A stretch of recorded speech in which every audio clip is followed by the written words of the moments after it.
British వాళ్ళని చూసి మనం అబ్బా ఏమి ఏమి వైభవం వీళ్ళది ఏమి వైభవం అని చెప్పి చాలా అసూయపడేవాళ్ళం.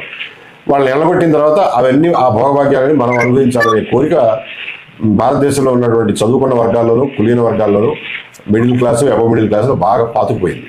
వాళ్ళే ఇప్పటి వరకు అంటే మరి కనీసం కారు డోర్ కూడా తీసుకోనికుండా వేరే వాళ్ళు అంత ఎక్కువ అనేది. ఒకటి రెండు ఏంటంటే కలెక్టర్లు కూడా కొంతమంది తీసుకోలేక కాదు, అసలు కలెక్టర్ని తీనేయడు కల్చర్ కాదు కలెక్టర్ తన డోర్ తను తీసుకుంటే వీడి ఉద్యోగం పోద్ది. వీడిని ఏం చెప్తారు, పోయి నువ్వు పని చేయవా అంటారు. He doesn't want to do any work. ఎప్పుడో రోజుకు ఒకసారో 2 సార్లు డోర్ తీస్తే నా పని అయిపోయింది.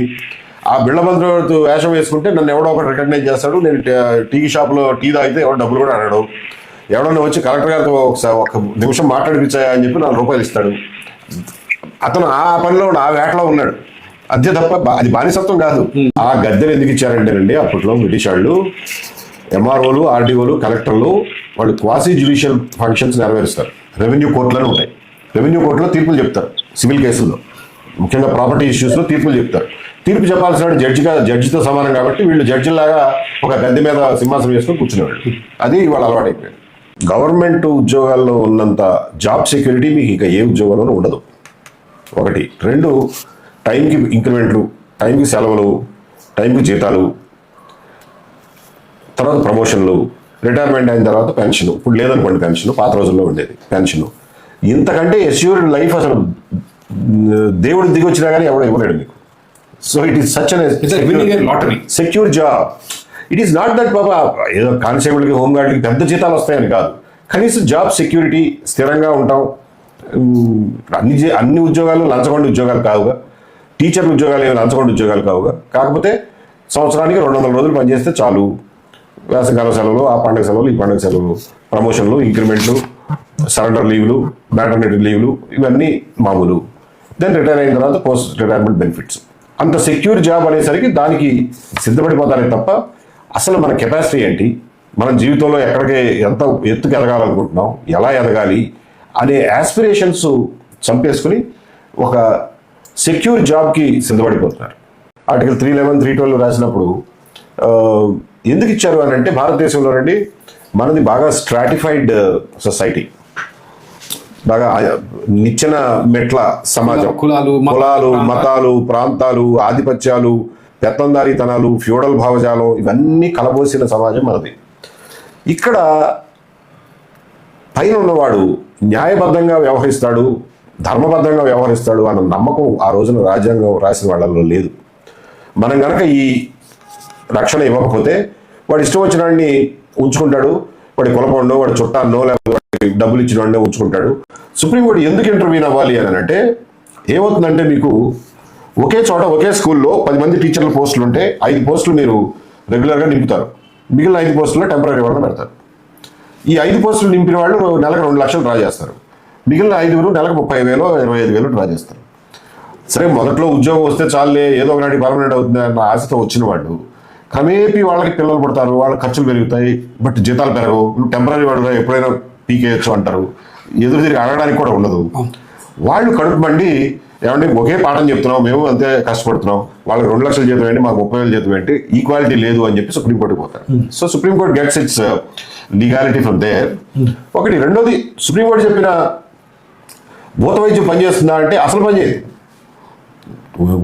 కొండ నాలికి మందేస్తే ఉన్న నాలికి ఊడినట్టు అవుతుంది. సుప్రీంకోర్టు చెప్పాల్సింది ఏంటంటే, నీ దగ్గర డబ్బులు లేకపోతే, స్టేట్ గవర్నమెంట్కి చెప్పాల్సింది ఏంటంటే, నువ్వు రెగ్యులర్ ఎంప్లాయ్మెంట్ ఇవ్వడానికి నీ దగ్గర డబ్బులు లేకపోతే పోస్టులు తగ్గించుకోయా, నింపమాక, స్కూళ్ళు తగ్గించుకో, నా వల్ల కాదని చేతులు ఎత్తాయి. అంతే తప్ప నువ్వు ఒకరిని టెంపరీ, ఒకరిని అప్పు పెట్టి తెచ్చుకోవడం ఇలాంటి పద్ధతి కాదు. నీ దగ్గర డబ్బులు ఉన్నంత వరకు, స్టేట్ గవర్నమెంట్ దగ్గర డబ్బులు ఉన్నంత వరకే ఉద్యోగాలు ఇచ్చిన వాళ్ళందరికీ సమానంగా ఇవ్వు. వాళ్ళ లైఫ్ సమానంగా, ఇద్దరు ఒకటే పని చేస్తున్నారు, సర్వీస్ కండిషన్ సమానంగా పెట్టు అని చెప్పాలి. ఆ మాట చెప్పకుండా మీరు టెంపరీ మొత్తం తీసేయండి, పర్మనెంట్ మొత్తం నింపేయండి, డబ్బులు ఎక్కడి నుంచి వస్తాయి సార్? ఇంకా ఎంత ట్యాక్సులు బాధాలి మా ప్రజల్ని? అంటే పెట్రోల్ మీద ఇప్పుడు వేసే 100% పన్ను చాలదన్నట్టు 200% పన్ను వేయమంటారా? మద్యం మీద వేసే 500% పన్ను చాలదని 1000% వేయమంటారా? ఎక్కడ పోతాం మనం? ఈ political process is a secret process. తప్పు విధానాలతో అంతమంది పార్టీ పెట్టి ఎన్నికల్లో పాల్గొని అర్హత లేకుండా చేస్తున్నప్పుడు, when we have the right policy, we should present it to the people. మార్పు రావాలంటే చట్టాల్లో మార్పు రావాల్సిందే. ఆ చట్టాల్లో మార్పు అంటే రాజకీయ ప్రయాణం చేయాల్సిందే. అది దానికి విత్తనం ఇప్పుడు వేస్తామా 10 ఏళ్ల తర్వాత వేస్తామా, there is no reason why we should not do it today, because eventually that is the case. Why should we run away? ఇవాళ రాజమండ్రి వెళ్తే ఎవరో మిత్రులు వచ్చారు, ఆయన రిటైర్డ్, ఇట్లా రాజకీయ పార్టీ అంటే నేను రాజకీయాలు చేయనండి, మా సమాజ సేవ చేస్తాను, ఏదన్నా స్వచ్ఛంద కార్యక్రమాలు ఉంటే చెప్పండి, I will help you out అన్నారు. సో రాజకీయమే సమాజ సేవ కదా. మనకేంటో సమాజ సేవ ఒక సెగ్మెంట్, రాజకీయం అంటే ఓట్లకు డబ్బులు ఇచ్చి ఎమ్మెల్యేలు అయ్యి మళ్ళీ దోచుకోవడం అనేది ఇంకో సెగ్మెంట్.